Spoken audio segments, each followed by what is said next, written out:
Bapak Ibu Jemaat yang dikasihi Tuhan, ibadah pada hari ini GKI Wonosobo tanggal 11 Juli 2021 dilayani oleh Penatua Obaja Nathanael Lekatompesi.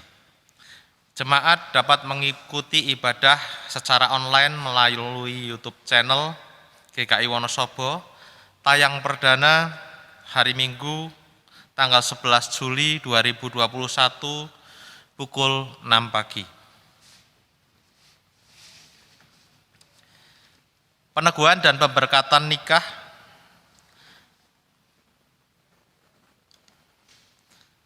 akan dilangsungkan pada hari Jumat tanggal 16 Juli 2021 pukul 9 pagi di GKI Wonosobo, dilayani oleh Pendeta Emeritus Daniel Haryono.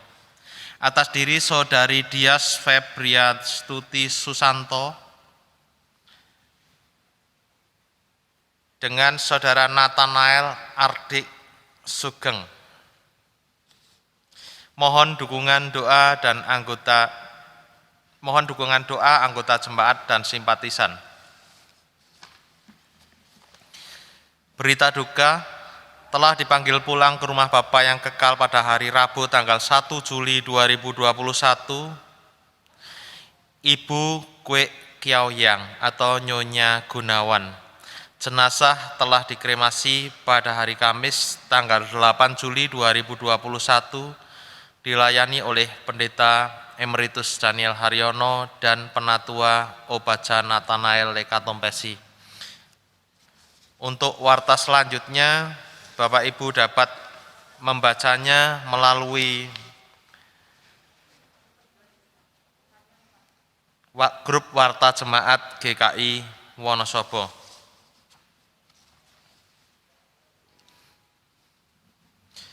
Saudara-saudara yang dikasihi Tuhan Yesus Kristus, saat ini kita berkumpul untuk mendengar sabdanya. Mari kita bangkit berdiri dan sambut Kristus dengan menyanyikan dari PKJ 16, Mari Kawan-kawan Nyanyi Gembira.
Pertolongan kita adalah dalam nama Tuhan yang menjadikan langit dan bumi. Amin.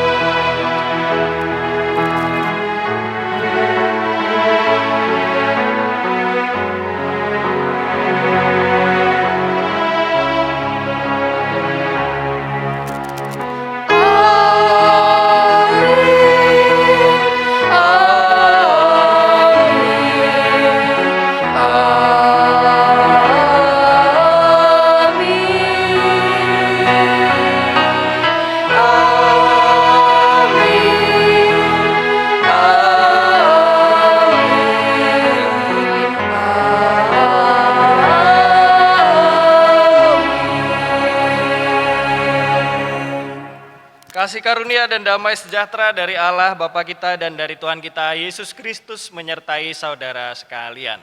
Dan menyertai saudara juga. Bapak Ibu Saudara yang dikasihi oleh Yesus Kristus, manusia diciptakan dengan 2 daun telinga dan 1 mulut. Kata-kata tersebut sering kita dengar saat mendapat nasihat untuk mendengar. Itulah juga yang Tuhan ajarkan, yaitu mendengarkan kebaikan supaya kita dapat berkata-kata yang benar. Amos 7 ayat 15 mengatakan demikian. Tetapi Tuhan mengambil aku dari pekerjaan menggiring kambing domba, dan Tuhan berfirman kepadaku, pergilah, bernubuatlah terhadap umatku Israel. Mari kita datang kepada Tuhan untuk mengakui dosa-dosa kita di hadapan Tuhan. Mari kita berdoa. Ya Bapa, saat ini di dalam keterbatasan kami, di dalam segala hal yang membuat kami harus kembali menahan diri, kami memohon ampun Tuhan atas setiap dosa-dosa yang telah kami lakukan. Ampuni kami apabila selama ini kami enggan untuk mendengarkan perintah-Mu, kami lebih memilih mendengarkan hal-hal yang tidak baik. Ampuni kami juga Tuhan, apabila kami berkata-kata yang tidak baik, berkata-kata yang merugikan orang lain, dan berkata-kata yang membuat Engkau kecewa Tuhan. Tolonglah kami agar kami mampu memperbaiki diri kami, dan tolonglah kami juga sebagai gereja, agar kami mampu menyuarakan kebenaran. Tolonglah kami agar kami berani menyatakan kebenaran. Terima kasih ya Tuhan, di dalam nama Yesus Kristus kami memohon. Amin. Bagi setiap kita yang dengan tulus dan dengan rendah hati mengakui dosa-dosa di hadapan Tuhan, kini mari kita mendengarkan berita anugerah dari Mazmur 85 ayat yang ke-10. Sesungguhnya keselamatan daripadanya dekat pada orang-orang yang takut akan Dia, sehingga kemuliaan diam di negeri kita. Demikianlah berita anugerah dari Tuhan.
kita mulai mendengar dan merenungkan firman Tuhan, mari kita memohon pertolongan dari Tuhan. Mari kita berdoa.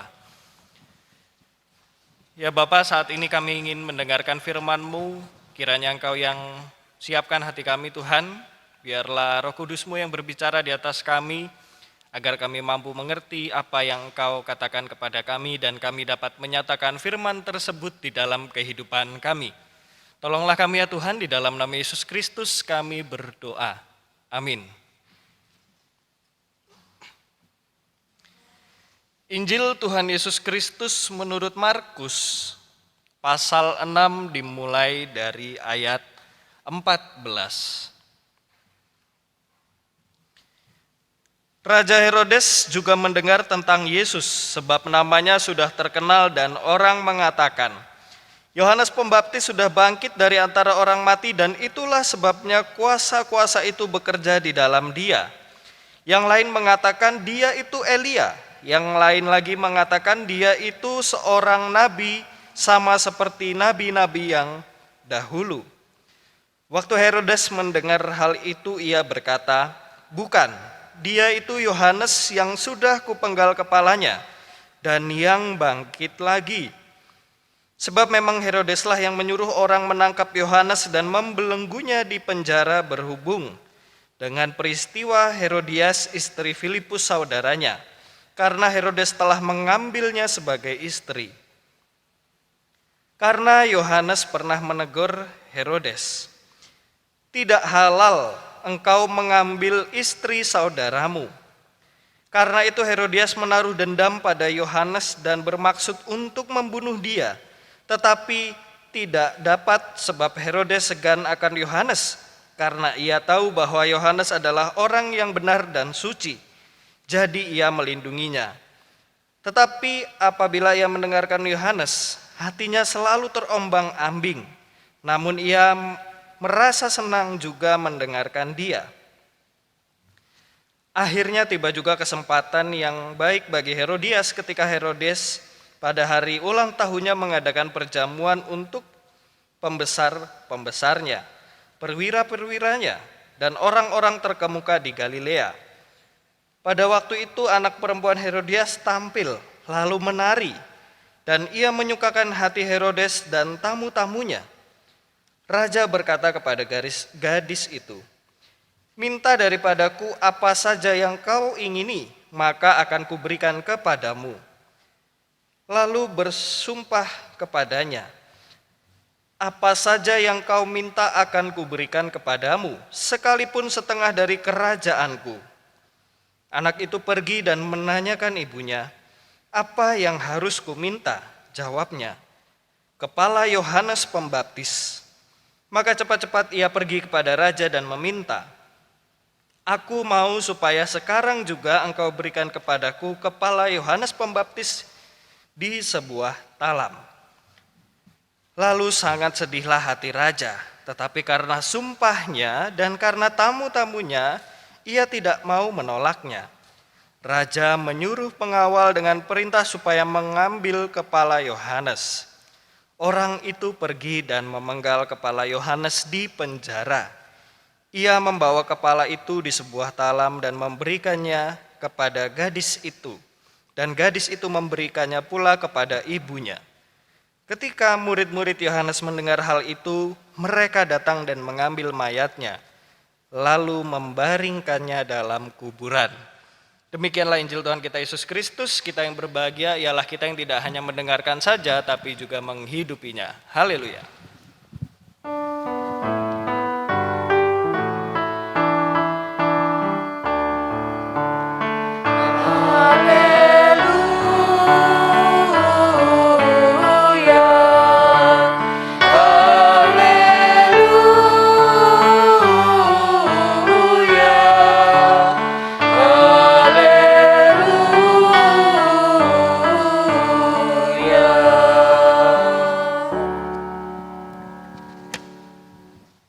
Selamat pagi Bapak Ibu.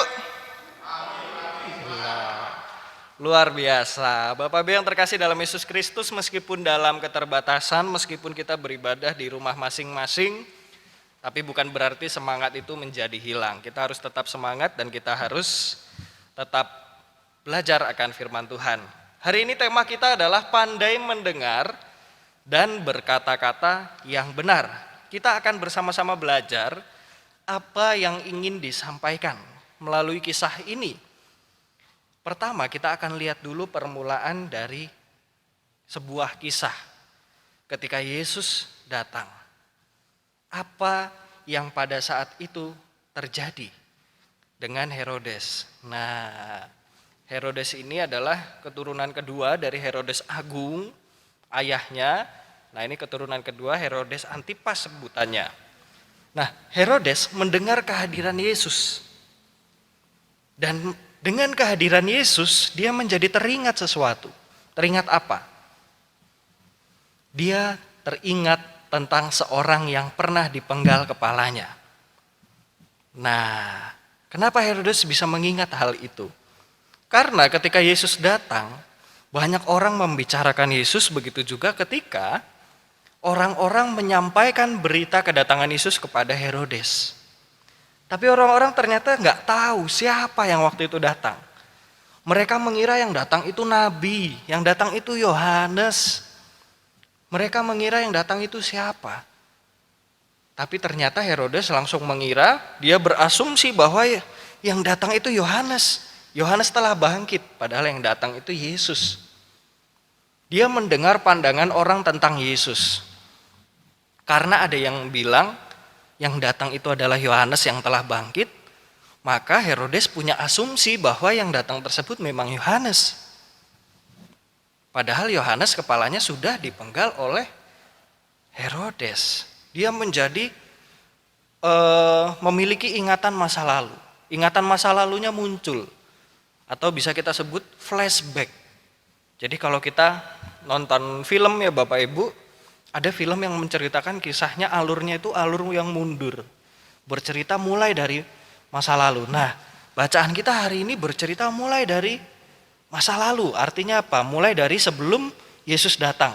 Herodes mengingat kembali kejadian itu dan dituturkan di dalam penginjil Markus. Nah, ketika Herodes bertemu dengan Yohanes, apa yang sebenarnya terlintas di dalam pikiran Herodes? Kalau kita lihat dari penuturan Herodes, ternyata Herodes ini sudah mengenal Yohanes. Di sini dibilang bahwa Yohanes pernah menegur Herodes. Kata pernah di dalam bahasa aslinya dikonotasikan sebagai sesuatu yang berulang-ulang, tidak cuma sekali. Kalau kita baca bahasa Yunaninya. Nah, berarti kan sudah berulang kali Yohanes memberikan nasihat kepada Herodes. Bahkan kalau kita lihat bacaan kita, Herodes pun segan. Dia sendiri sedih ketika harus memenggal kepala Yohanes. Kenapa Yohanes menegur Herodes? Karena Herodes berusaha memperistri istri dari saudaranya sendiri. Kenapa hal itu tidak boleh? Karena Herodes menyukai Herodias. Dan karena Herodes menyukai Herodias, dia harus menghilangkan nyawa saudaranya sendiri. Inilah yang menjadi teguran bagi Herodes. Dan hanya Yohanes yang berani menyampaikan teguran tersebut. Banyak kata-kata yang disegani oleh Herodes. Bahkan ketika Yohanes berbicara, hatinya Herodes pun bergetar. Dia segan sekali. Tapi ternyata dengan teguran tersebut, justru bukan Herodesnya yang mendendam. Tapi Herodiasnya, loh kok bisa Herodiasnya? Ternyata Herodiasnya ini juga sudah memiliki rencana untuk meninggalkan suaminya. Makanya dia dendam sekali dengan Yohanes yang telah menegur Herodes. Nah, karena saking dendamnya Herodes ditegur oleh Yohanes, Herodias ini selalu mencari cara untuk menghilangkan nyawa Yohanes. Supaya apa? Supaya pengaruh-pengaruh yang baik dari Yohanes ini tidak ada lagi. Supaya si Herodias ini bisa terus mempengaruhi Herodes. Nah, jadi zaman dulu Bukan cuma di ikatan cinta aja yang ada kisah seperti itu ya Bapak Ibu, tapi juga di kehidupan nyata pun begitu. Saling tikung menikung pun ada. Dan yang diingatkan, yang mengingatkan justru ingin dimusnahkan. Nah,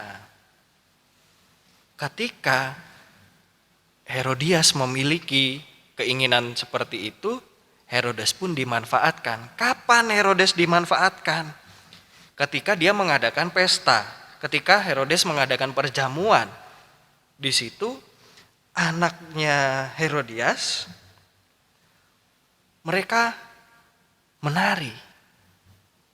Anak dari Herodias ini menari. Nah, dengan perbuatan itu, akhirnya Herodes menjadi senang. Begitu juga dengan para tamu. Dan karena terlalu senang, akhirnya dia bilang, kamu minta apa aja yang kamu mau aku kasih. Sumpah deh. Akhirnya Herodes mengucapkan kata sumpah. Dan ternyata apa yang diminta? Kepala Yohanes. Dan kalau kita lihat, ternyata pada saat itu Herodes baru menyadari bahwa ia dimanfaatkan. Tapi berhubung dia sudah mengucapkan kata sumpah, makanya dia tidak bisa menghindar dari perjanjian tersebut. Jadi orang zaman dulu pada saat itu sangat memegang teguh komitmen atau janji. Meskipun tidak ada materainya, meskipun tidak direkam, tapi ketika dia berjanji ya harus ditepati. Nah, di sini kita melihat suatu pelajaran Bapak Ibu. Pelajaran apa yang bisa kita ambil? Ketika Herodes mendengar, pertama Herodes mendengar perkataan orang-orang tentang siapa Yesus. Asumsi orang-orang tentang siapa Yesus, akhirnya karena Herodes mendengar, Herodes jadi punya asumsi sendiri. Begitu juga ketika Herodes mendengarkan permintaan dari putri Herodias. Dia mendengarkan dan akhirnya dia harus menuruti. Karena apa? Karena dia sudah berkata-kata. Ketika dia berkata-kata kepada putri dari Herodias, dia mengucapkan sumpah.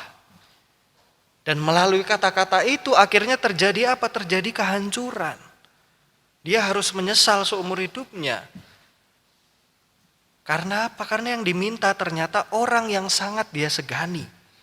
Dia diminta untuk membunuh orang yang sangat dia hormati. Begitu juga dengan kita, hati-hati kalau bicara. Hati-hati dalam mendengarkan. Bapak Ibu Saudara yang terkasih dalam Yesus Kristus, zaman sekarang, terutama saat ini, akhir-akhir ini, dengan lebih banyaknya aktivitas kita di rumah, aktivitas kita melihat media sosial, baik itu televisi, berita yang ada di internet melalui gadget kita masing-masing, tentu banyak hal yang kita dengar.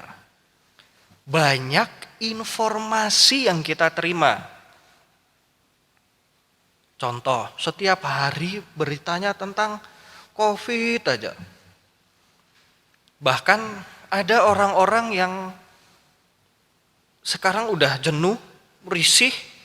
Setiap ada yang share berita tentang COVID, misal ya, di grup deh, grup keluarga. Nanti kalau ada keluarga yang share berita tentang COVID, pasti saja ada yang bilang, aduh jangan di-share deh berita COVID-nya, bikin takut. Aduh jangan dikasih lihat deh. Nah, padahal bisa nggak kita membendung berita yang segitu banyaknya? Nggak bisa. Mau kita ngomong ke grup keluarga, mau kita grupnya itu dikunci juga tetap aja kita bisa dapat informasi dari manapun. Aduh, jangan di-share deh. Kita nggak pernah lihat berita, akhirnya tahu-tahu Wonosobo sekarang sudah juara 2 prestasi, juara 2 yang positif se-Jawa Tengah. Nah, tiba-tiba kita nggak tahu berita, tahu-tahu udah juara 2. Tiba-tiba rumah sakitnya udah penuh. Karena apa? Kita nggak dengar berita. Aduh, iya ya kemarin aku takut deh dengar berita. Akhirnya nggak tahu rumah sakitnya udah penuh. Bisa nggak kita membendung berita? Nggak bisa Bapak Ibu. Bisa nggak kita lagi nonton TV, lagi nonton berita, kita telepon kantor beritanya. Tolong dong Pak, itu beritanya jangan berita itu deh, berita yang lucu-lucu aja. Kan nggak bisa kita membendung sekian banyak informasi. Yang bisa kita lakukan apa? Dengarlah sebanyak-banyaknya. Justru kita harus banyak mendengar. Supaya apa? Supaya kita tahu apa yang harus kita pilih. Mana yang baik, mana yang bermanfaat, dan mana yang tidak baik. Berita tentang COVID baik nggak? Tergantung perspektif kita.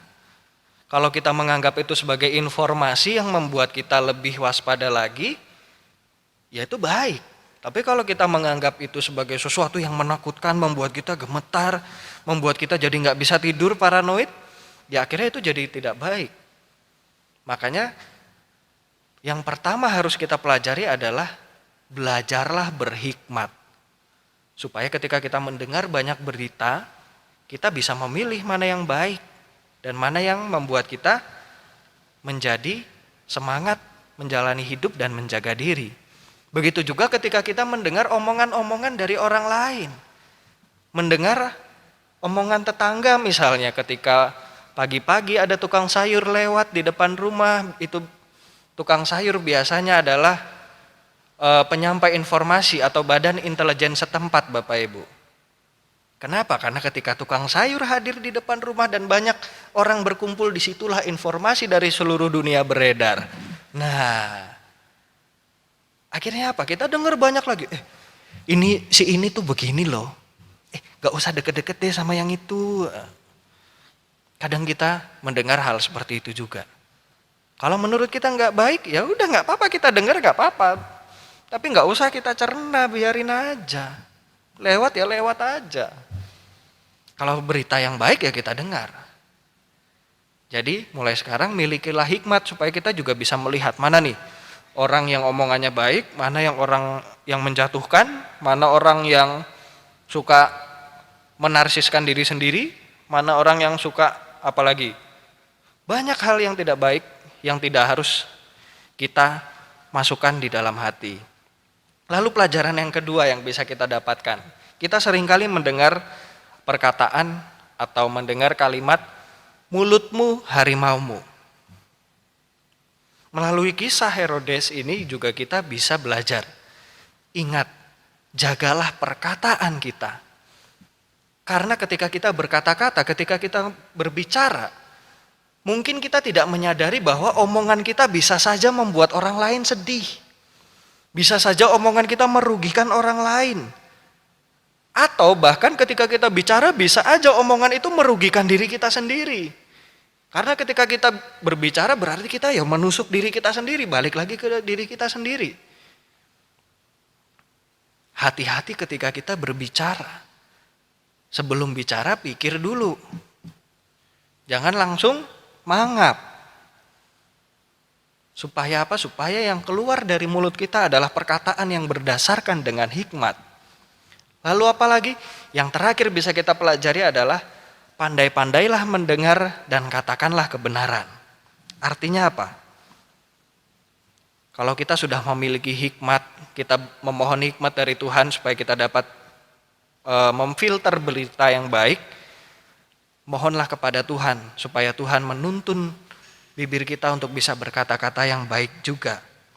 Dan satu hal lagi, melalui Yohanes kita belajar bahwa jangan takut untuk mengatakan kebenaran. Yohanes tidak segan-segan menegur Herodes, meskipun dia tahu Herodes itu siapa. Meskipun dia tahu Herodes itu punya pengaruh apa. Tapi ketika Yohanes tahu apa yang benar, dia akan mengatakan yang benar dan dia tidak takut dengan siapapun yang dia hadapi. Bahkan ketika dia harus dipenggal, dia tetap menyebarkan kebenaran. Jadi Bapak Ibu, jangan takut untuk bicara yang benar. Jangan takut untuk berkata kebenaran dan menyebarkan berita-berita yang baik. Supaya apa? Supaya lebih banyak kebaikan didengar orang lain. Supaya kebenaran bisa terwujud di sekitar kita. Kita mulai dari diri sendiri, berkatalah yang benar. Agar orang lain mendengarkan hal yang benar juga. Kiranya Tuhan menolong kita untuk dapat berkata-kata dan mendengar yang baik. Amin.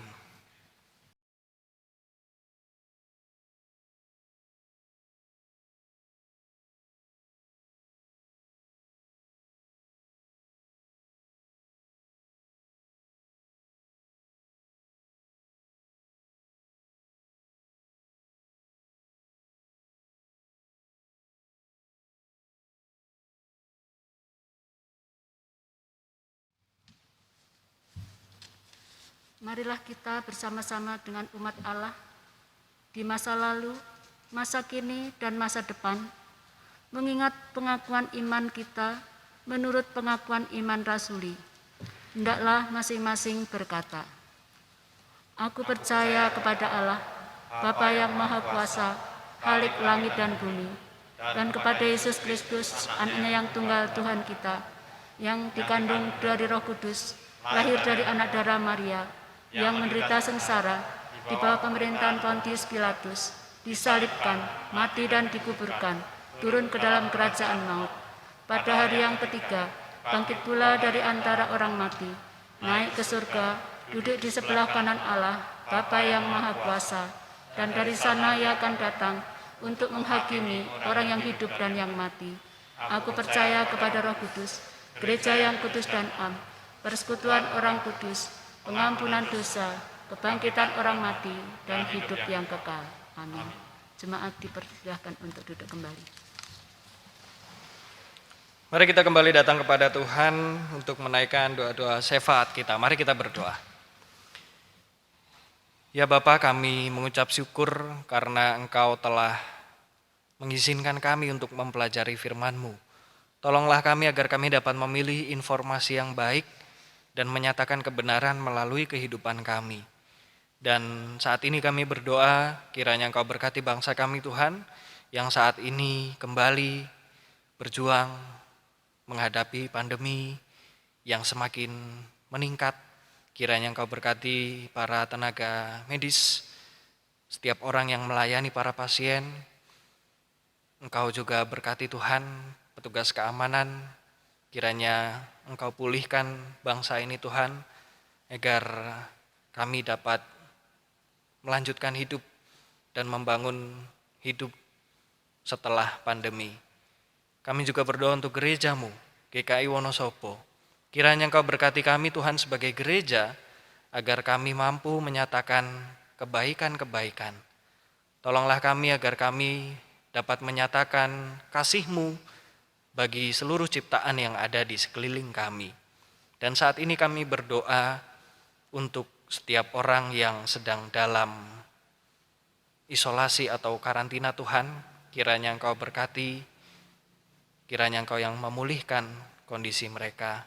Kami juga berdoa untuk setiap orang yang kami kasihi, yang kami kenal, yang saat ini tengah dalam situasi duka. Kiranya Engkau hadir dan memberikan penguatan serta penghiburan di dalam kedukaan. Dan kami juga berdoa Tuhan untuk kami semua, di tengah rasa cemas kami, di tengah rasa takut kami akan situasi yang seperti ini, kiranya Engkau senantiasa berikan pengharapan dan tolonglah kami, begitu juga dengan seluruh masyarakat, untuk peduli terhadap sesama, memikirkan kehidupan orang lain juga, tidak egois. Ingatkanlah kami dan seluruh masyarakat untuk dapat menjaga kehidupan melalui protokol kesehatan yang baik. Terima kasih Tuhan, masih banyak hal yang kami ingin sampaikan, tapi kami yakin dan percaya Engkau lebih tahu kehidupan kami dan tahu yang terbaik untuk kami. Kami serahkan seluruhnya ke dalam tangan-Mu, ke dalam satu nama Tuhan kami, Yesus Kristus. Amin.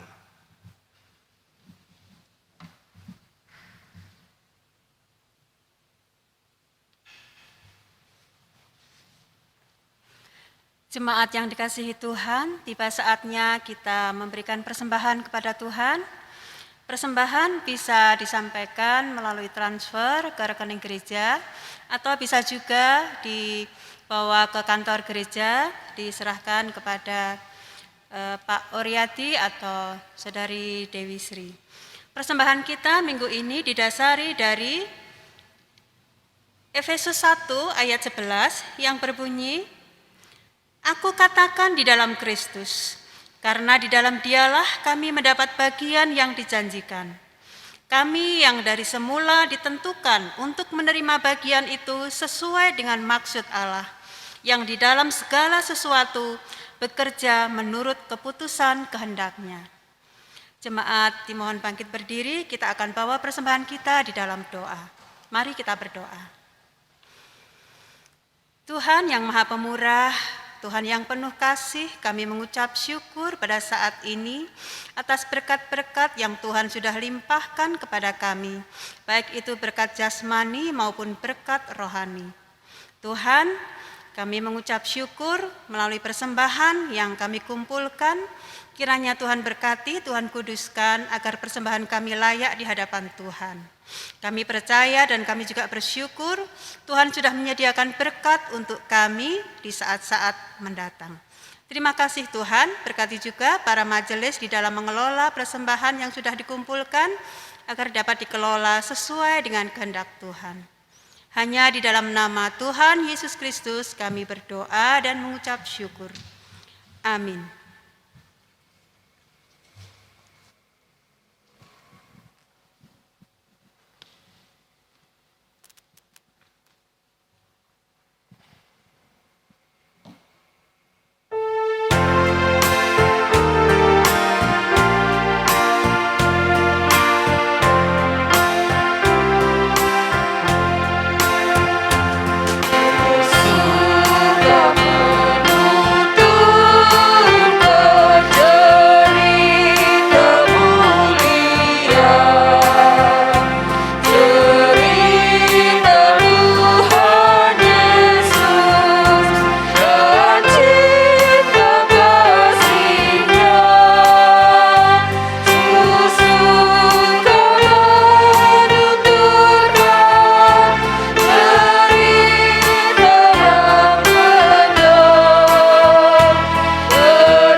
Bapak Ibu Saudara yang terkasih dalam Yesus Kristus, kebaktian kita hari ini sudah selesai, tapi tugas dan ibadah kita yang sesungguhnya baru akan dimulai ketika kita selesai mengikuti kebaktian ini.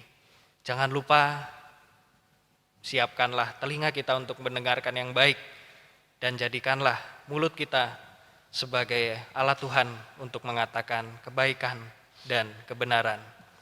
Kini arahkanlah hatimu kepada Tuhan. Kami mengarahkan hati kepada Tuhan.